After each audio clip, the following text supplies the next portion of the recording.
नमस्कार। कैसे हैं आप? मैं सीमा भसीन आज बहुत दिनों के बाद आज फिर आप सभी के सामने उपस्थित हूँ एक बहुत ही मज़ेदार और खूबसूरत कहानी के साथ। ये कहानी है एक किसान की और उसके दो घड़ों की। हम में से कोई भी परफेक्ट नहीं है। भगवान ने हमें किसी को भी सर्वगुण संपन्न बनाकर नहीं भेजा है। हर इंसान किसी न किसी कमी के साथ पैदा होता है, पर यही कमियां हमें दूसरों से अलग बनाती हैं, दूसरों से अनोखा बनाती हैं। आप जैसे हैं वैसे ही रहिए।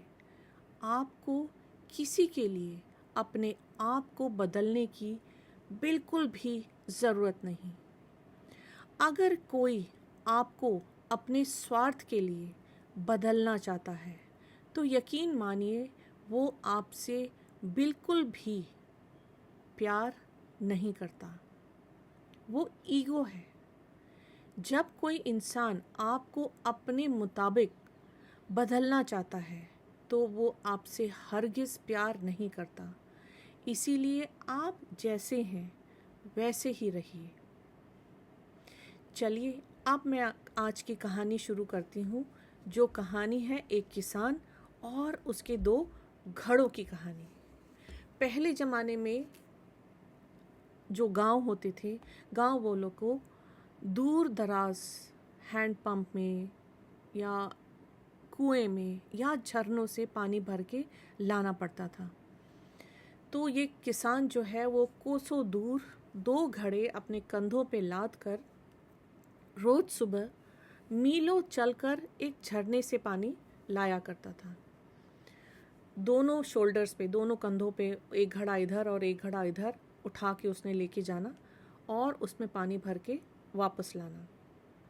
अब क्या है कि दोनों में से एक घड़े में छेक था और जो परफेक्ट घड़ा था, जिसमें छेक नहीं था, जिसमें कोई कमी नहीं थी, उसको इस बात का बहुत घमंड था और वो टूटे हुए घड़े को हमेशा नीचा दिखाया करता था कि तुम जो हमारा मालिक है, जो किसान है, तुम उसको इतनी मेहनत वो करता है, तुमको अपने कंधों पे उठा के लेके जाता है, पानी भर के लाता है, लेकिन उसको मिलता क्या है? तुम तो उसको सिर्फ आधा घड़ा पानी दे पाते हो।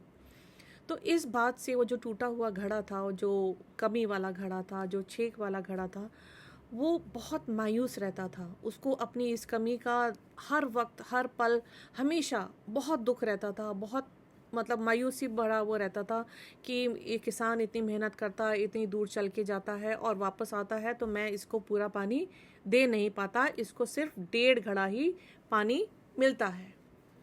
तो एक दिन क्या हुआ, उस घड़े ने किसान से बात करी।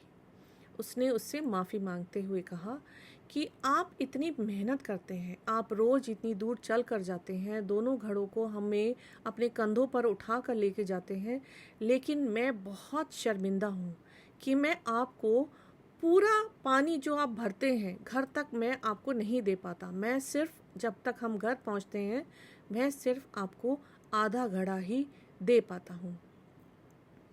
तो वो किसान जो है वो धीरे से मुस्कुराया और उसने कहा कि इसमें मायूस होने वाली तो कोई बात नहीं है। अच्छा चलो मुझे एक बात बताओ कि जब हम जाते हैं तो क्या कभी तुमने रास्ते में वो जो फूल खिले हैं वो देखे हैं? तो वो घड़ा बोलता है कि नहीं। तो किसान कहता है कि अच्छा कल जब हम घड़ा भर के जाएंगे और जब हम लौट के आएंगे तो एक नज़र देखना कि सारे रास्ते में कितने सुंदर सुंदर रंग बिरंगे फूल खिले हुए हैं। चलिए अगले दिन वो किसान रोज की तरह सुबह उठा, तैयार हुआ, कंधे पे उसने घड़े रखे और वो चल पड़ा। और जब वापस आ रहा था, घर पहुंचे तो उसने उस घड़े से पूछा कि क्या आज तुमने वो फूल देखे जो मैंने तुमसे देखने को कहा था? तो घड़ा कहता है कि हाँ देखे।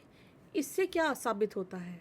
मैं तो इस बात से दुखी हूँ कि आप इतनी मेहनत करते हैं, आप सुबह उठते हैं, हम दोनों घड़ों को अपने कंधों पे लाद कर इतनी दूर लेके जाते हैं और जब वापस आते हैं तो मैं आपको पूरा पानी नहीं दे पाता, आपको सिर्फ 1.5 घड़ा पानी मिलता है।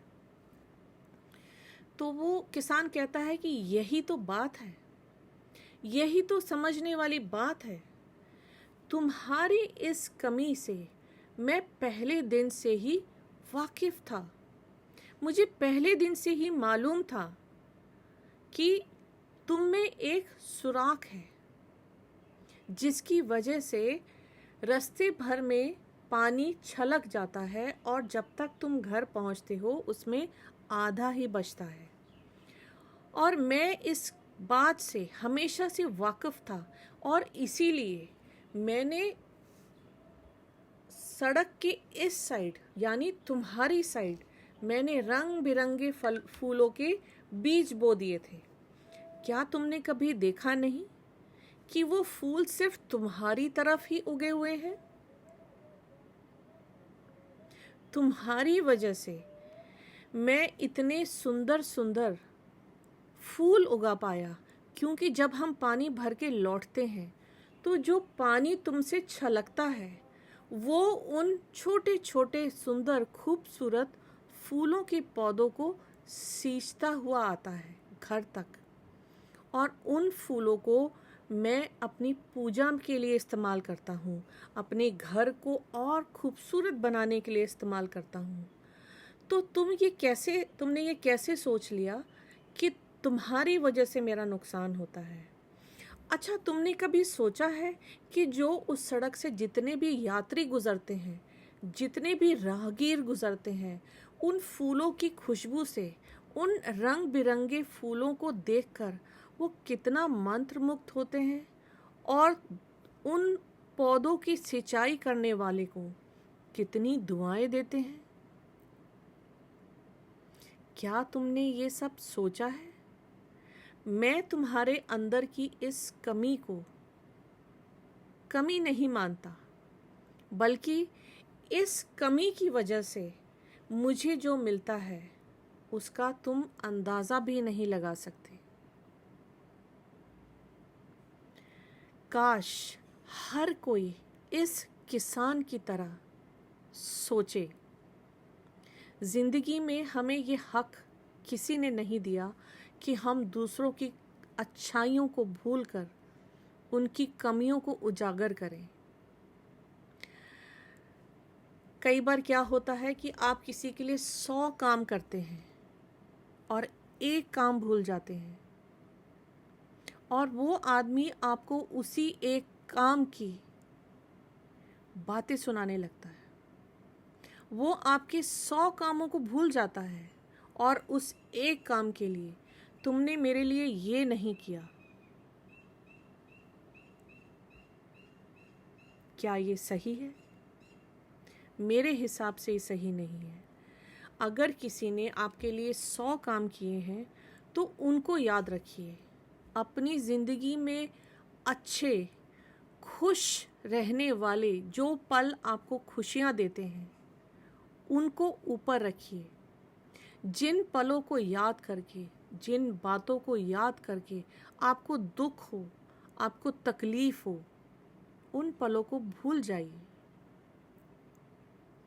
यही मैं आज इस कहानी के ज़रिए आप सभी से कहना चाहती हूँ कि कमियाँ हम सब में हैं, लेकिन अगर आप किसी को एक्सेप्ट कर रहे हैं, अगर आप किसी को अपनी ज़िंदगी में शामिल कर रहे हैं तो उसे एज अ होल शामिल करिए। अच्छाइयाँ हर इंसान में हैं, कमियाँ भी हर इंसान में हैं, और सही मायने में प्यार वही है जो आप किसी को as it is, as he और शी इज़ एक्सेप्ट करें। कोई 5 उंगलियां बराबर नहीं होती और कोई 2 इंसान एक जैसे नहीं होते। हर इंसान फ़र्क होता है और यही उस इंसान की पहचान होती है, और यही चीज़ें उस आदमी को दूसरों से अलग बनाती है। मैं एक बात और कहना चाहती हूँ आपसे। मुझे एक बहुत ही सुंदर पंक्तियाँ कहीं पढ़ने को मिली जो मैं आज आप सबसे शेयर करना चाहती हूँ कि ज़िंदगी में बांटना सीखिए। ज़िंदगी में बांटने से बड़ा कोई सुख नहीं है। चाहे वो आपके विचार हों, चाहे वो शिक्षा हो, चाहे वो आपके संस्कार हो, चाहे वो आपके विचार हो, चाहे वो खुशी हो, चाहे वो गम हो, चाहे वो पैसा हो, चाहे वो कोई सामान हो। ज़िंदगी में आपको बहुत सुकून और बहुत संतुष्टि मिलेगी अगर आप अपने हाथ से बांटेंगे। लेकिन बांटना उसी के साथ है जिसको उसकी ज़रूरत है। ऐसा नहीं कि आप चल के किसी को भी दे दीजिए। आपकी चीज़ की वैल्यू उसी को होगी जिसको उस चीज़ की ज़रूरत होगी। अगर किसी को उस चीज़ की ज़रूरत नहीं है और आप उसको दे आए तो उसके लिए वो बेमोल है। उसको कोई अहमियत कभी होगी ही नहीं। अगर किसी का पेट भरा हुआ है और आप वहाँ 56 भोग ला के रख दीजिए, उसको उसकी कोई बुकत नहीं होगी, वो हमेशा छोड़ के चला जाएगा। 56 भोग अगर आपने किसी को खिलाने हैं तो उसको दीजिए जो भूखा है। दुआएं भी देगा, पेट भी भरेगा और आपको जो सुकून मिलेगा उसका कोई मुकाबला नहीं होगा। बांटना हमेशा बहुत सुकूनदायक होता है। अब बांटेंगे क्या? बड़ों और बुजुर्गों को सम्मान और समय